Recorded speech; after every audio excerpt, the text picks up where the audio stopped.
Welcome back to the Wallace branch, and it's hard to believe it, but we are actually here at episode number 25, and rapidly steaming, unfortunately, no pun intended, towards the conclusion. I really feel like tasks are getting completed, and we have almost a certainty of being able to finish in day 4, and I believe, unless I'm mistaken, that the time is now 10 o'clock in the morning.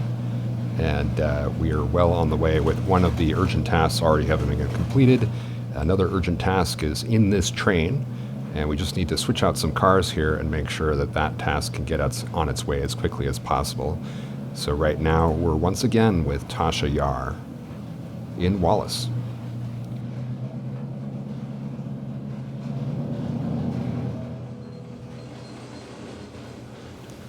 These 3 reefers, PFE reefers at the end, they contain the fruit and vegetables which are going on to Mullan.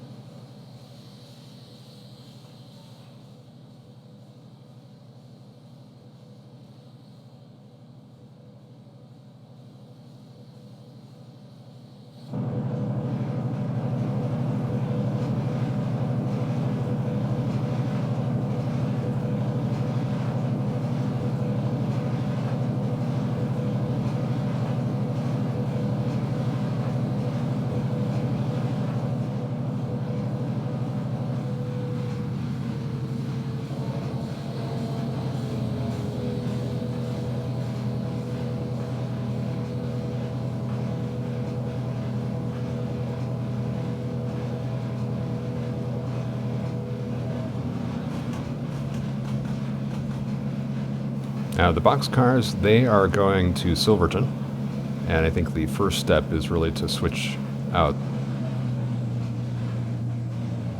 Excuse me, hit the wrong key there. Need to switch out the reefers that are towards the end of the train. The Milwaukee reefers there in the center.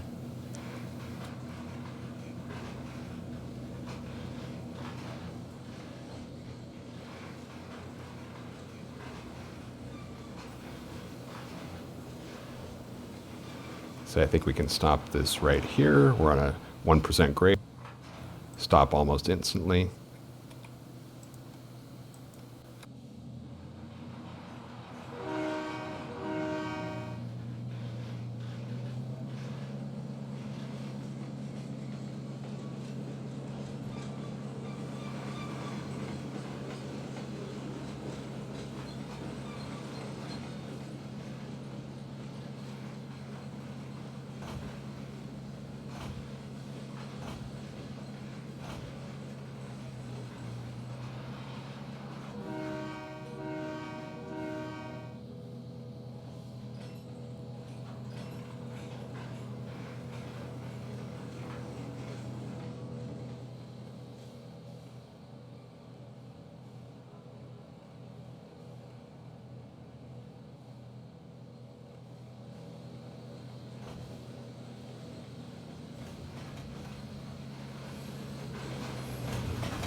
All right, now we can drop the boxcars, and then the unit 50 there, number 50, will be heading off with the boxcars to Silverton.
applying the handbrake and decoupling, moving forward.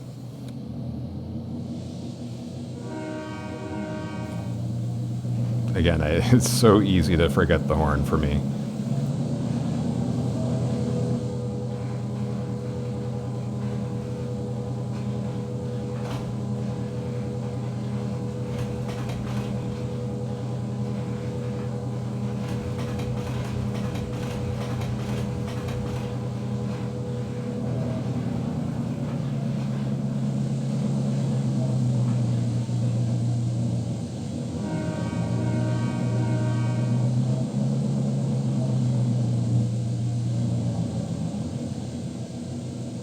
For a second there, I was second guessing myself about whether I was on the right track or not.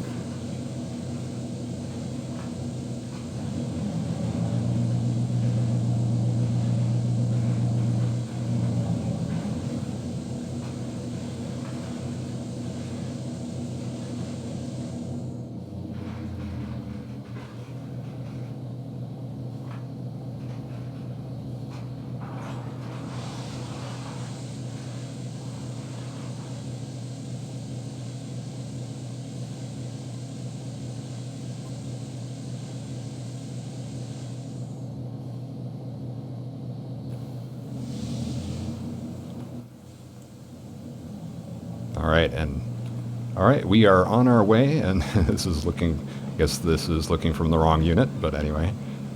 And another opportunity to show off the GP9 cabs that I've made. And yeah, I don't think I can work any of the controls while it's in autopilot mode, so, but I have been working to make more of the controls clickable. Maybe I'll show that off a bit.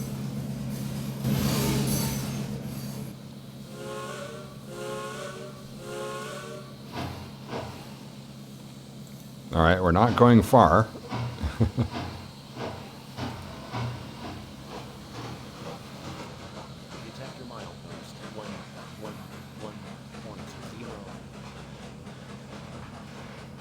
That is the sound of the Northern Pacific local reaching the top of Lookout Pass. So unfortunately, we do have to put a hold on what we're looking at right now, and we have to go check out what's going on up there.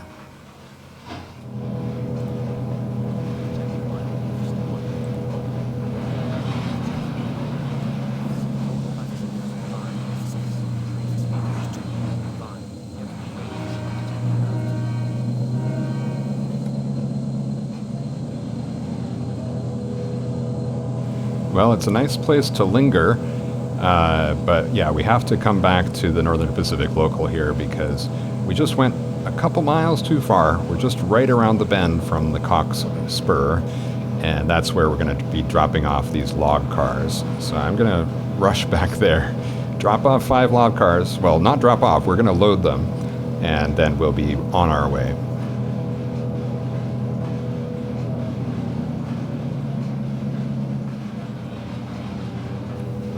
And that's it in the background there. You can just see one of the cranes.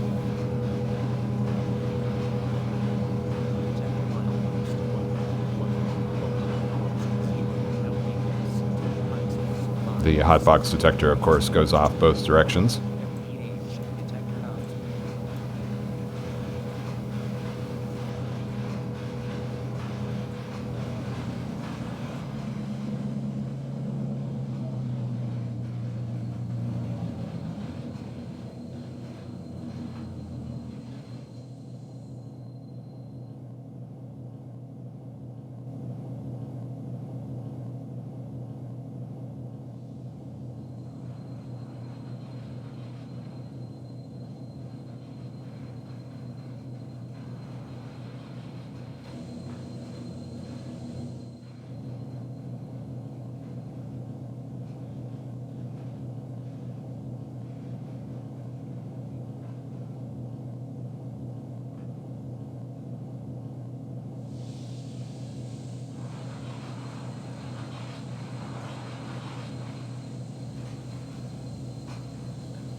Taking it slow on the pass is not a bad idea.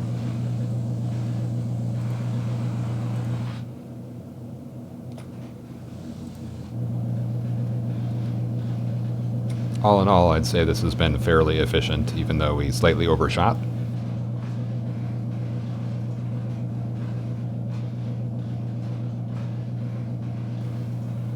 These spur tracks, logging spur tracks, are shown on one of the NP timetables that lists the sightings and how long they were. In the early part of the 20th century, it might even be 1900. I'm sure that they didn't exist for very long, and I'm sure that they were not around in the 1970s. They probably only were around for a few years. But I'm including them.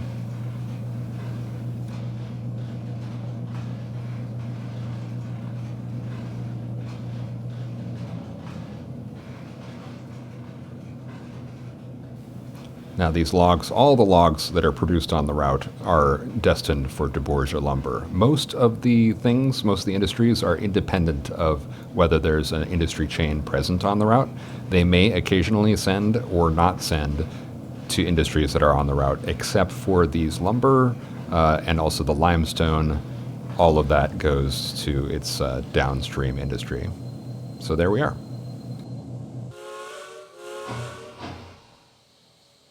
Okay, picking up where we were just before I felt that we had to go rush back to Lookout.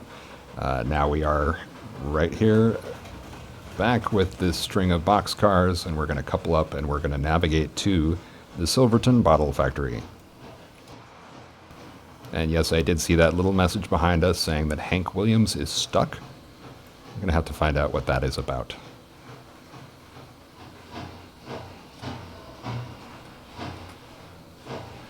So navigate to Silverton. Okay, we're on our way.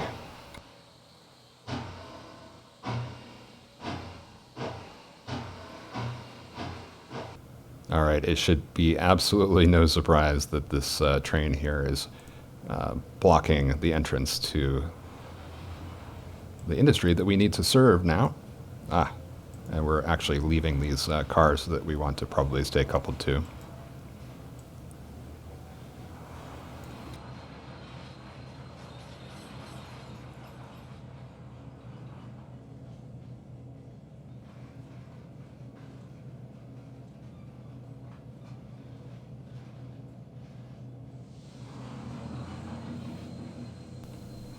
Yeah, I think my grand plan was to leave that caboose and do a runaround here, and that might have been a rather long runaround.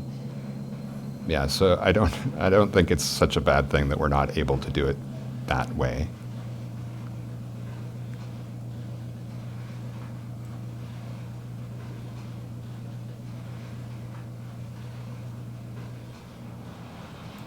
Now I'm going to continue forward and then we can prioritize the loading of this train. Because otherwise this train would have none of space to pull forward, I think.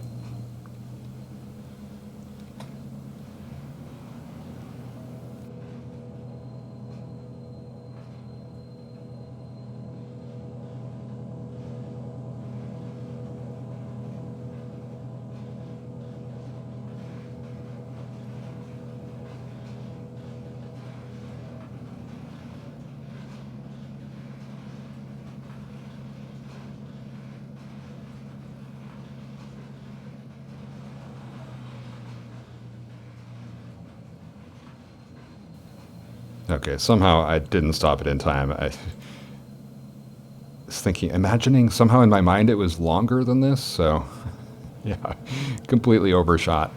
That's okay. It's a fairly long and fairly forgiving platform.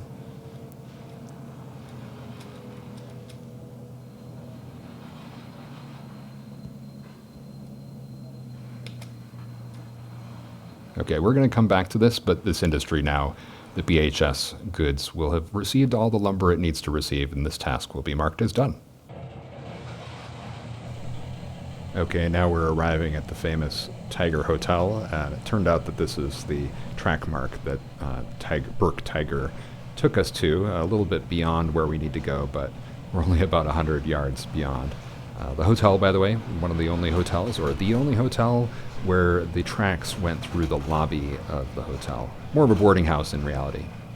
Anyway, We are approaching Tiger Mine and should be able to unload 2 or possibly 3 cars here.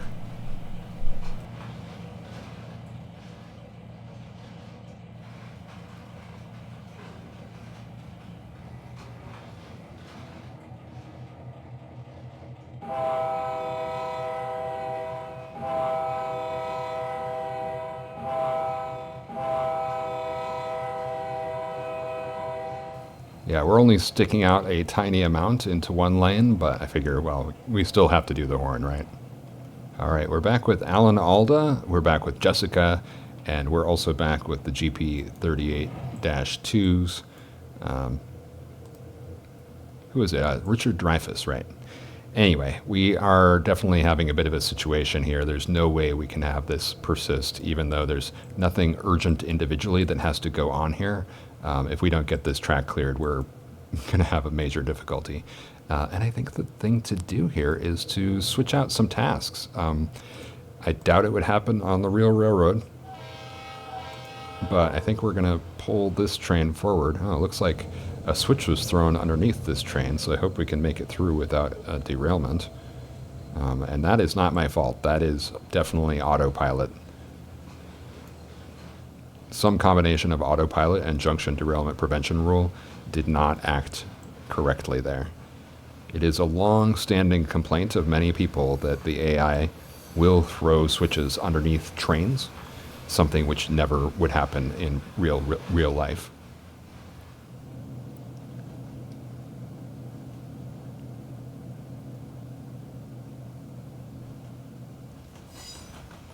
Fortunately, no problem.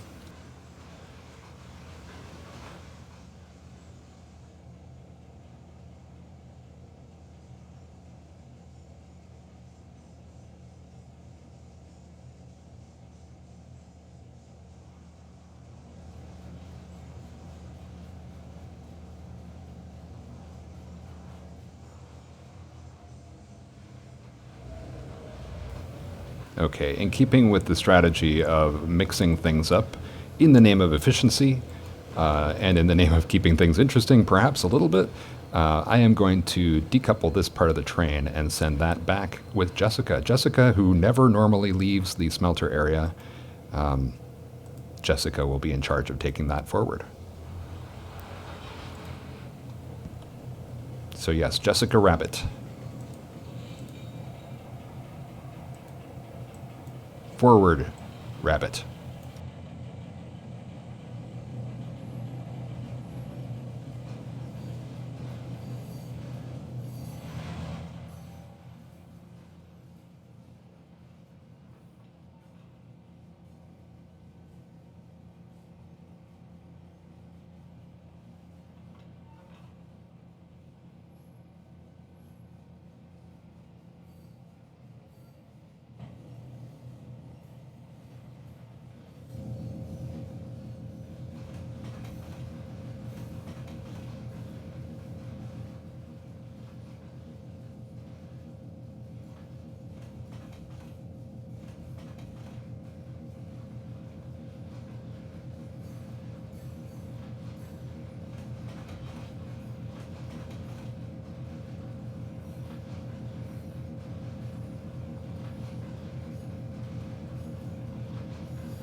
Now, something I've been thinking about for quite some time is that these empties and the ingot train and everything, they might as well go off the map now with somebody.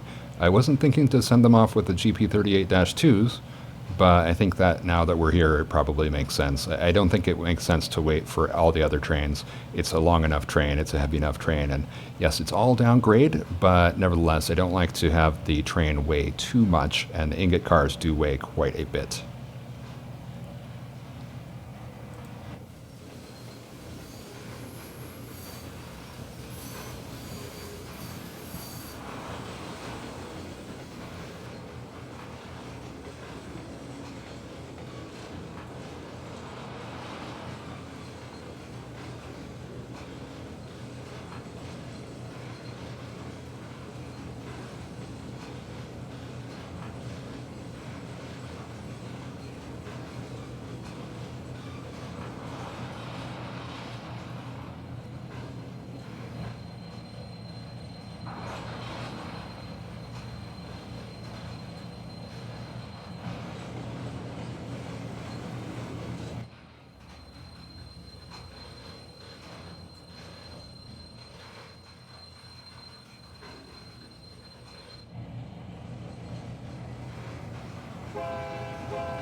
Just going to slow Jessica down because we have to couple up here first, otherwise the junction derailment prevention rule might start throwing switches underneath us, and we definitely do not want that.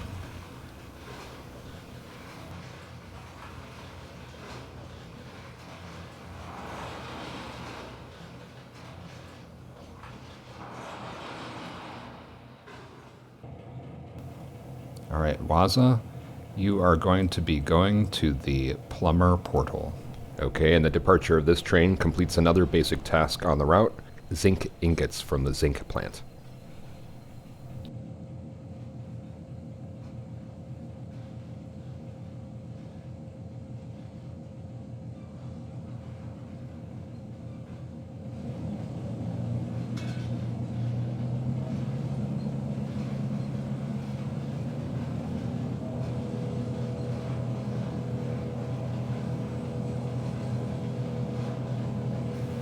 Yeah, the train is 1,500 tons, 1,600 tons, so definitely no problem for these GP 38-2s.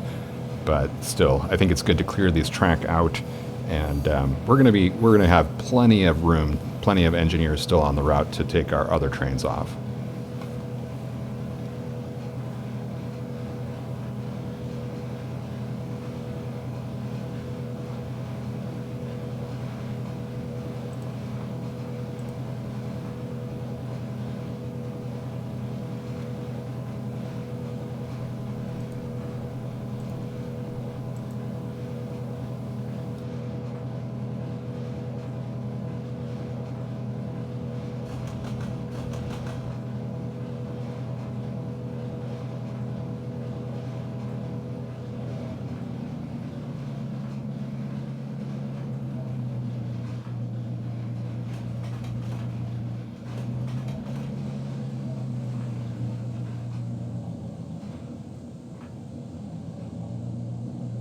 Now I'm going to look to put this on autopilot because these tracks are quite long. And I'm going to say that it is or car 108.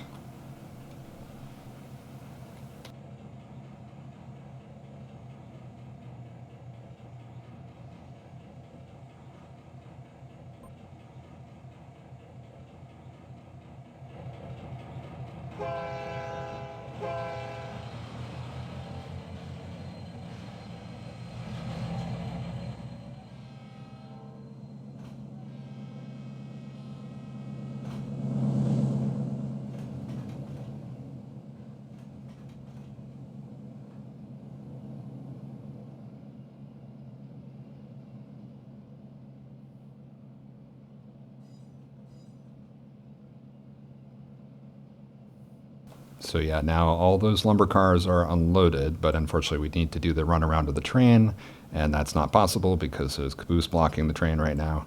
So we need to get this train underway. The train of Jessica Rabbit, I mean. These are 6 bulkhead flats which are going to head into Wallace by themselves. Nobody else needs them. And actually, this train behind us, the train that I just said we would do a runaround of, it's not actually that important that we do that. So this train, this locomotive, Hank Williams, I guess, could come back to the smelter and start to help out there again, especially now that Jessica will no longer be around.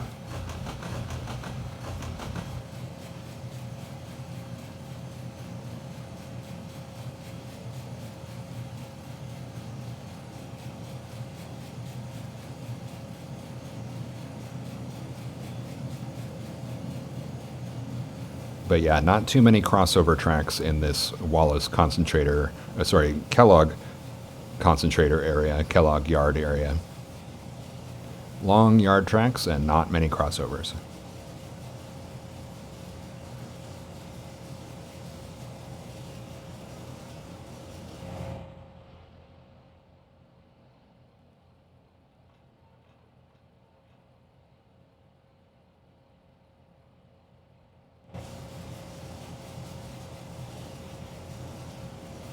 So I'm keeping the speed up just for that reason.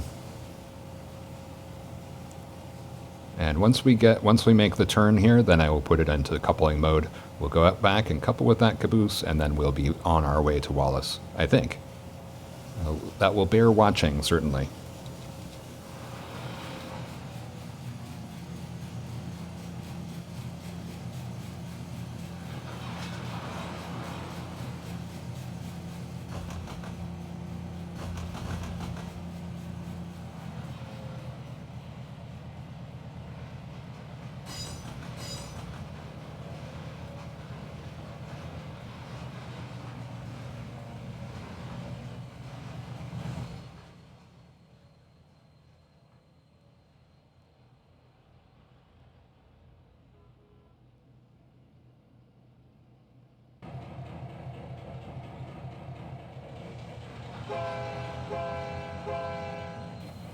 So I did program it, but for some reason Jessica didn't take that programming, so let's see if we can get it beyond this switch. Maybe then it will actually go.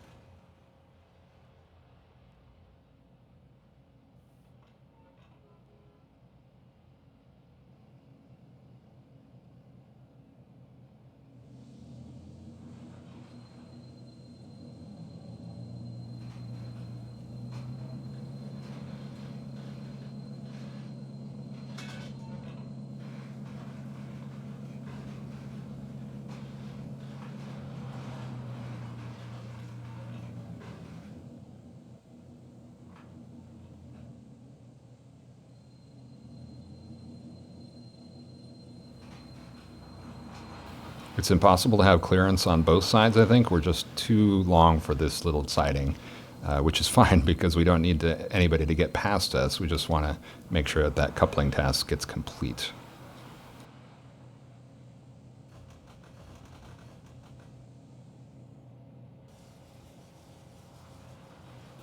And yes, we did not mean to go 74 miles per hour.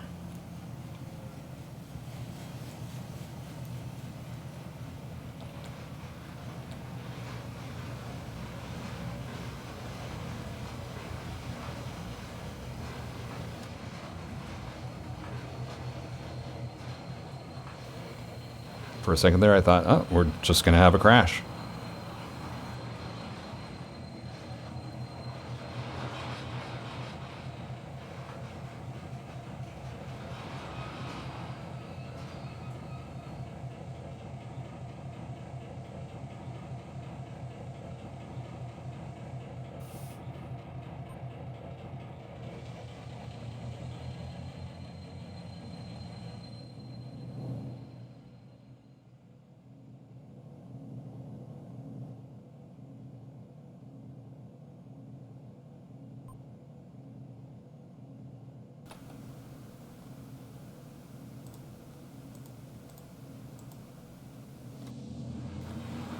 I'm not sure if that's the best plan, but it does seem to be the fastest plan. It is within what we should be able to handle with this consist. All right, we are back with Tasha Yar, and Tasha Yar just needs to do a quick run around. And actually, I think I'm doing the run around the wrong way here. Came in on the NP track going to the NP main line, but yeah, I don't have a good strategy for telling the AI where to go when it's going to this warehouse. So this is the best I could come up with at the time, but now we're ending up backing up anyway. So, you know, ideally I could just shepherd into the right place myself, but I wasn't watching Tasha at the moment, so we're backing into this track, and then we'll do the run around that way.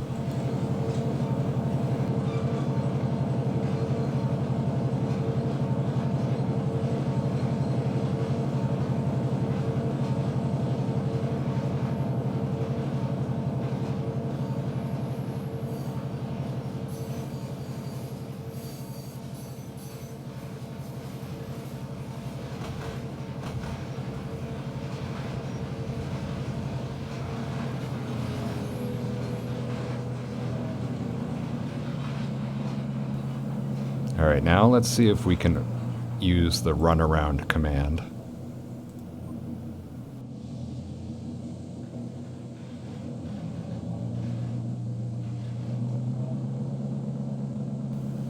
I think it will work, but I'm really not sure. We're going to have to monitor this. All right, we are here with our NP local, BN local, and it's time to take these loaded bulkhead flats up to Lookout Pass, just a mile or so beyond here, and on to Saltese on the other side in Montana.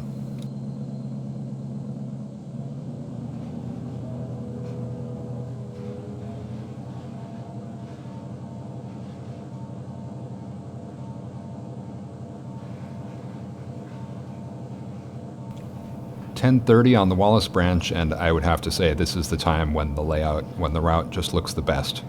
Shadows aren't too long.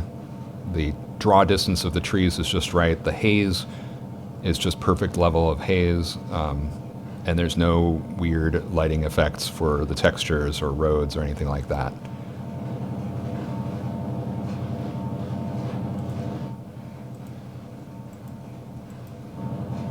Like most people, I have a lot of different suggestions for the game, things I wish that it would adopt, and if I had one suggestion or one thing that I would like to see, it's improved lighting.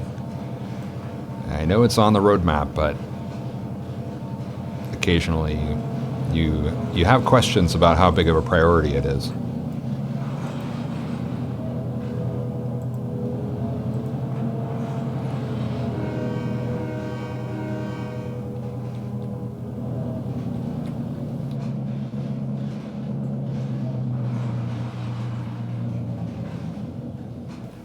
I know that Trains Living Railroad has been mentioned as N3V's next priority, something that is a project that had already been started and will evolve maybe to include, I don't know, passenger trains, or it might evolve to include some other functionality like being able to run around the train on total AI control. Let's first of all continue the schedule here. And then we need to go to Saltese. Saltese Track 2.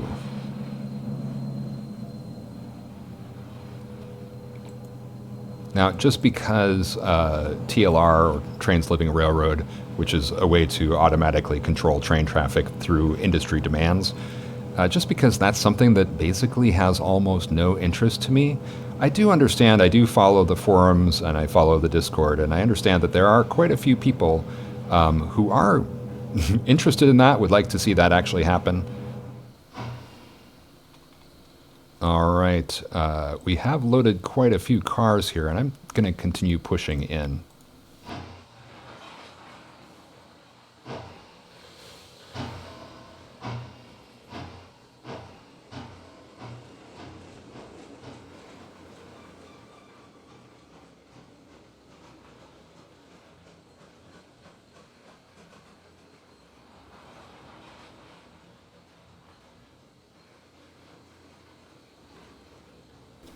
Okay, that obviously went way too far. It's just, I had observed this before, which is the steam engine is quite slow to stop. Well, anyway, that'll be fine. We're going to have to go back and look at the runaround attempt that Tasha Yar was doing. All right, runaround is looking quite successful.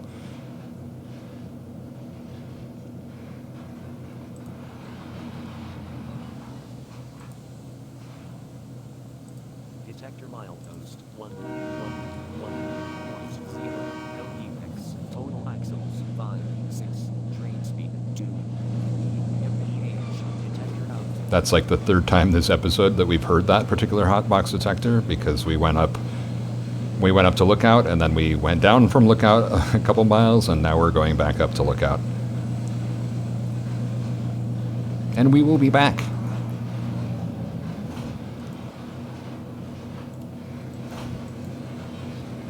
Okay, as it happens, this platform can actually accept 3 and maybe even 4, but we only have 3.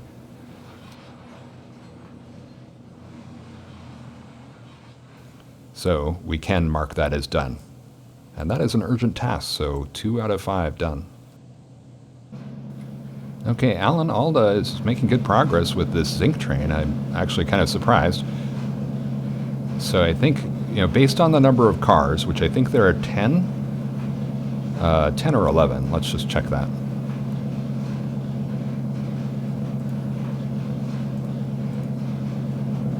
Right, there are 10 ore cars. So with these 10 ore cars, we should be able to unload 5 with the caboose, and then the other 5 once we switch out the end of the train.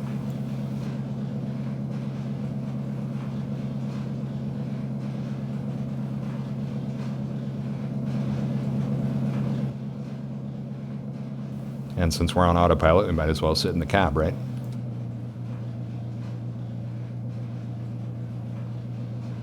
Admittedly, you really cannot see anything from up here. Sort of. It's a nice framing.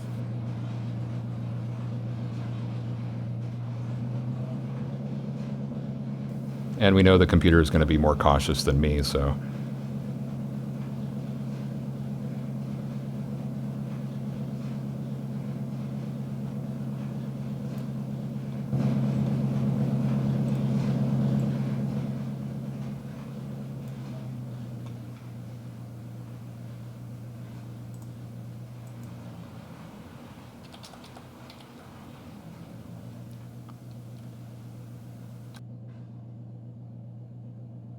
Yeah, unfortunately, this is the view that makes the most sense for safety.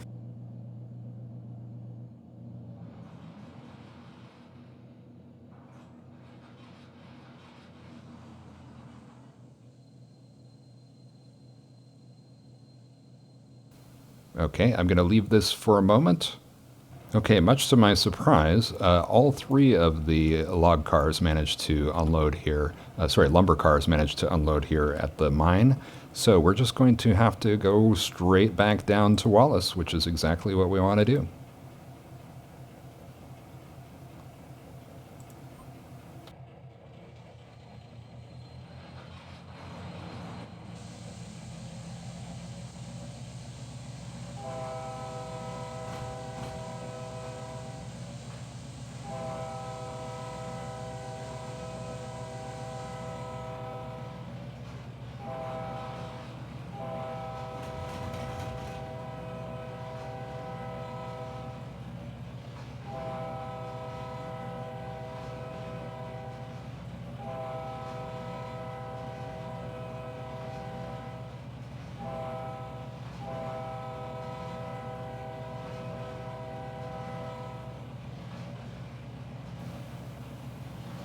The Wallace NP depot, the Burke NP depot is the one we just passed. The UP depot in Burke is a little bit up. And there's a little bit of an outskirts. I think this might have even had a different name from Burke.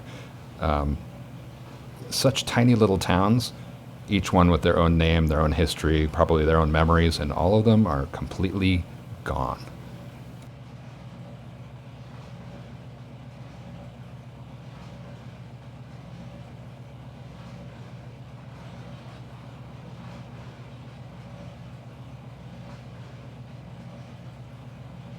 Okay, so back here with Alan Alda.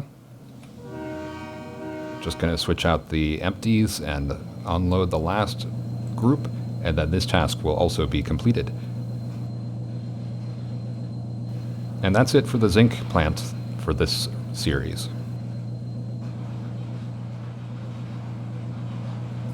We have seen a lot of it. I'll have to admit, maybe we have a little bit too much zinc plant in this series.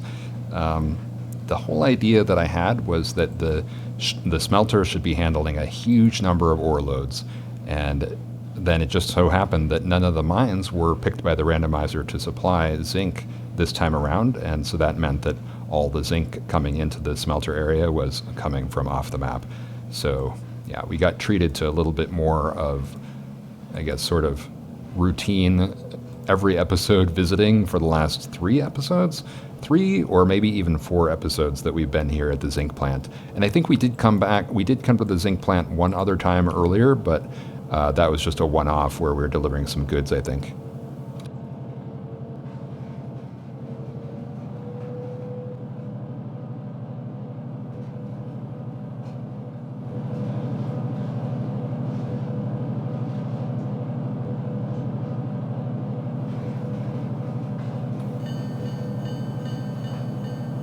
I hardly ever use the bell. It is, I guess, one of those things that's just not my habit.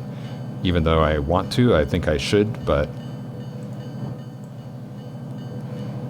no matter what, I wouldn't probably use the bell prototypically because I don't know how, but also because it might be more than I could handle.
It's only 600 tons, 585 tons, and the grade is only 3.4%, but it's still a struggle.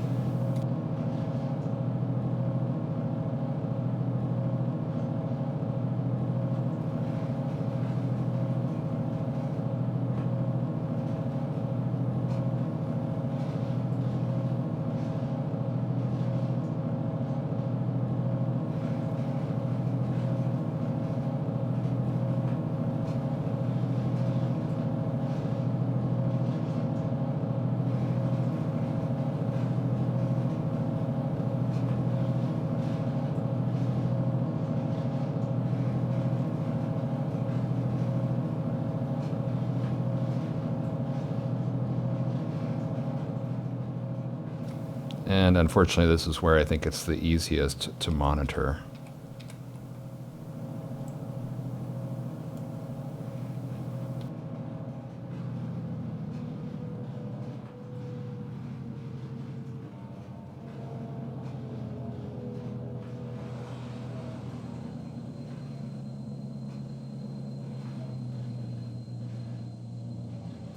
Okay, we're going to come back because we are not going to just leave Alan Alda there, tell him to go home and that sort of thing. We're definitely coming back just to move the train back to the yard, but not right now. All right, this does sometimes happen where I come back to the industry and it's almost done, and I'm always thinking to myself, well, we could just call it done. But we're not going to do that. We have one more bottle to load into the last boxcar in this string of 4. And then we've got a couple more boxcars there in the center, and then some boxcars at the end of the train that are going to need to be spotted on that platform. So just be patient.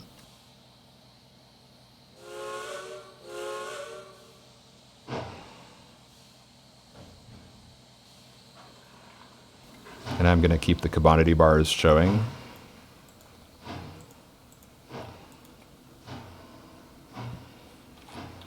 Well, I guess I don't need them. I know that it's the two cars right before the Great Northern.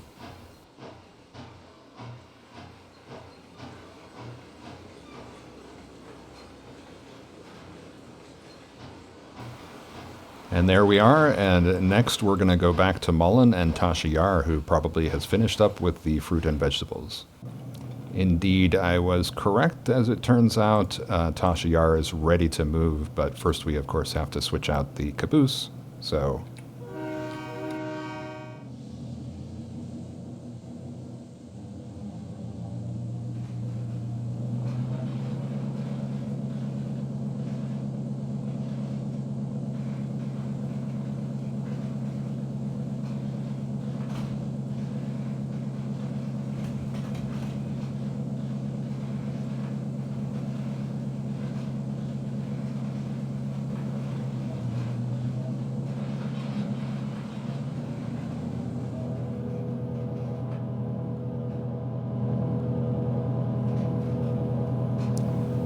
plenty of cars here in Mullan right now. No passenger train coming and nobody on the platform.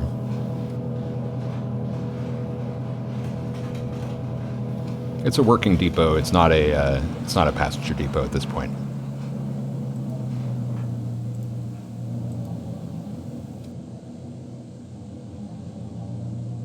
I suspect by the 70s there hadn't been a Union Pacific passenger train in Mullan for a couple decades.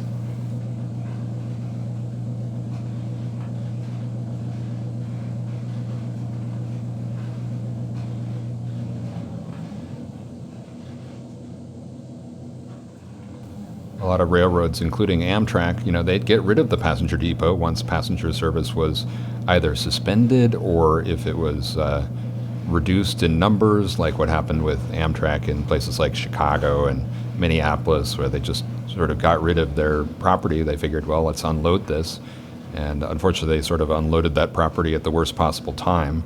And then maybe it was in poor condition for many years, not earning enough revenue, not earning as much revenue as it should have, until finally, up until the last few decades, I think there's been more done to recover some of those passenger depots. Actually, I was just in Minneapolis, where I didn't know that the Midway station had closed down years ago, and there's a new old station in St. Paul that opened up. So that's great. A great example of what I'm talking about.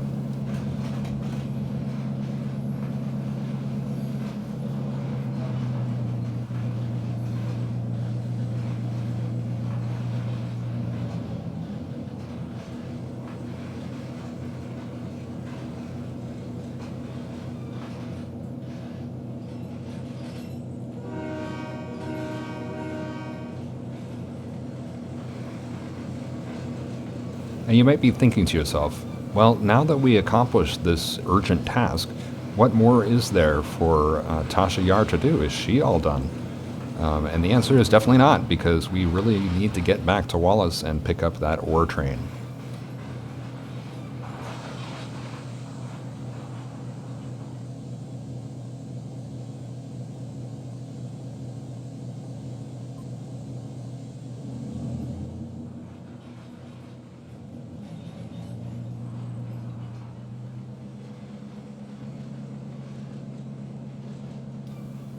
Good to see that we are on our way.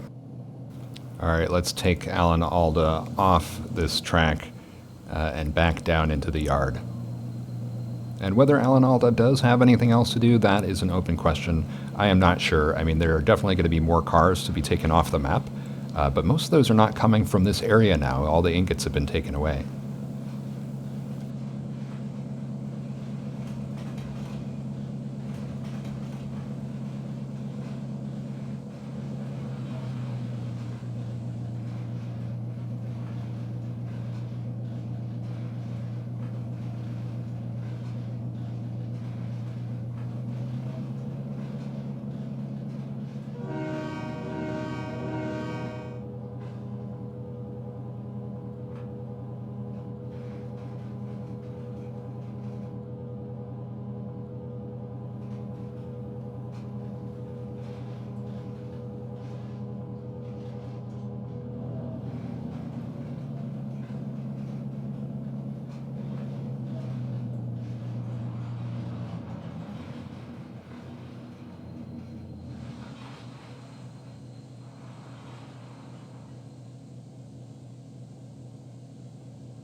when I started playing this series, I really couldn't remember or navigate all those different destinations, all those track marks that I myself set.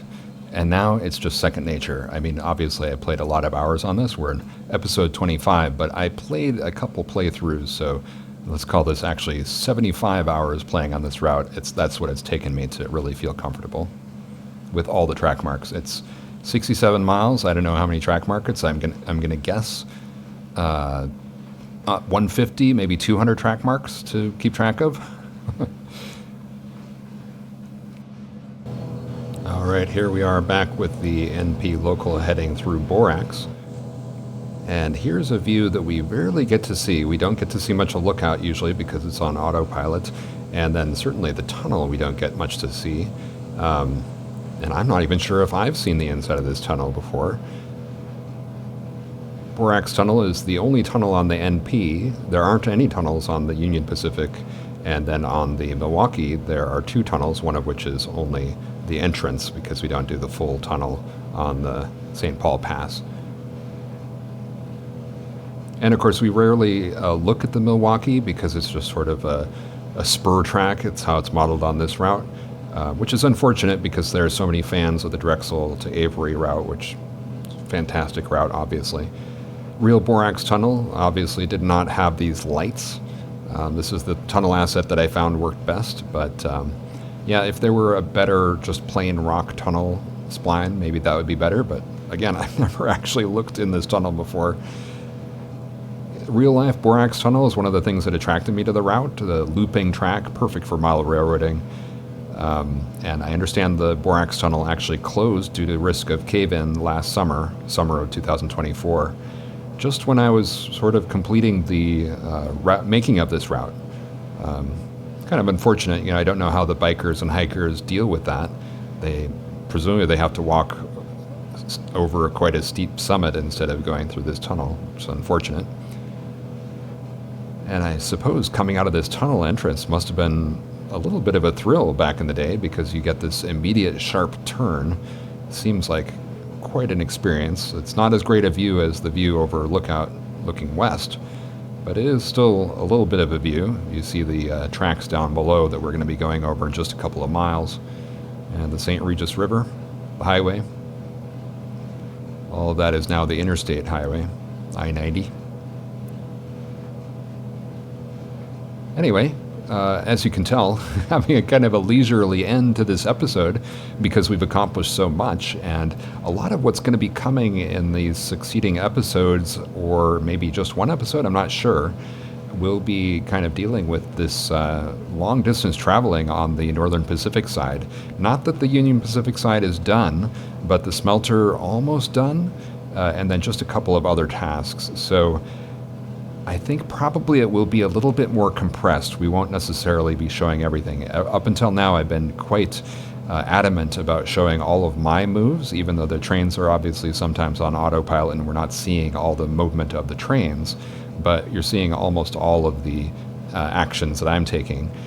So I'll certainly, if I'm streaming, I have no choice. I'll be showing long stretches where we're just passing through countryside and not taking any actions, but I think I probably will end up compressing that a little bit for the remaining YouTube episodes. And then after that, we'll be wrapping up this series. I hope you've enjoyed it, and I certainly have. I've certainly figured out a lot of problems that needed fixing about the route, so it's really useful to have this beta test. It's kind of amazing that we've done 25 episodes, which means basically 25 hours.